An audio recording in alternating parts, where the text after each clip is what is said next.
Welcome back to The Explainer, powered by Forge College. Okay, so in our previous lesson, we talked all about monitoring, fault tolerance, and scaling our RPC endpoints so they wouldn't just, completely fall over under pressure.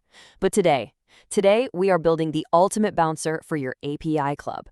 We're getting into the foundations of rate limiting and API security.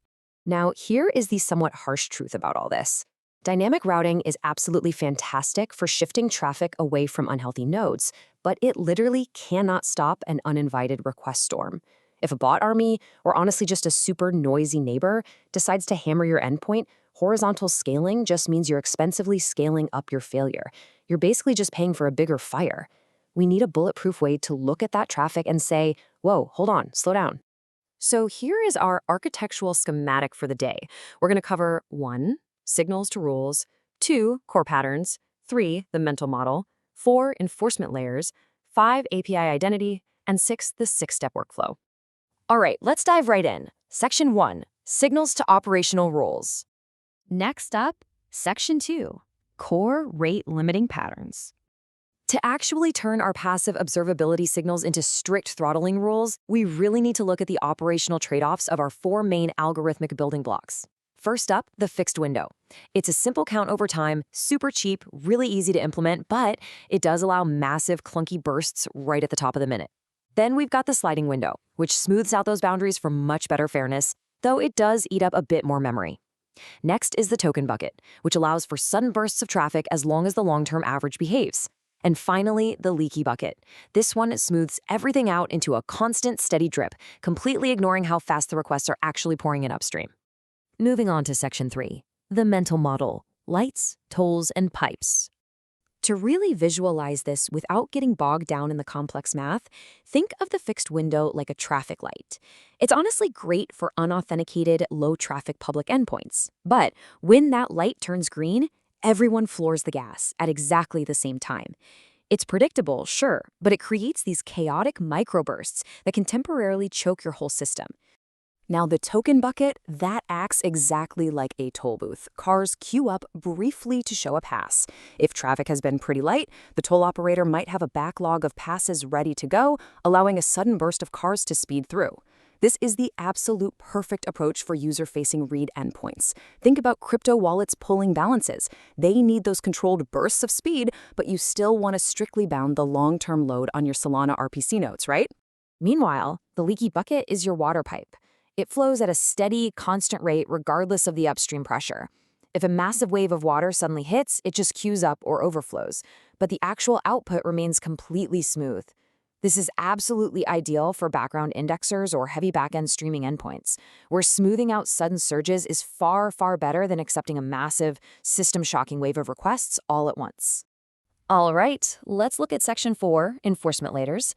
Once you've picked your algorithm, placement matters immensely because it dictates how quickly you can react. You basically have 3 choices here. First, the edge, or CDN. This is perfect for fast, coarse IP-level caps and block lists to instantly drop bad traffic before it even touches your backend. Second, the API gateway, which is fantastic for tracking shared quotas and validating API keys across your whole cluster.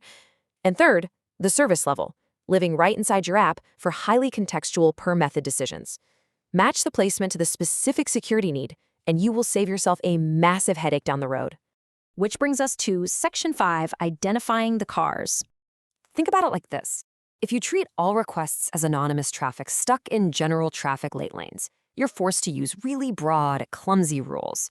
You'll literally end up over-throttling a legitimate application just to block one bad actor. Instead, you've got to tie identity to your policy.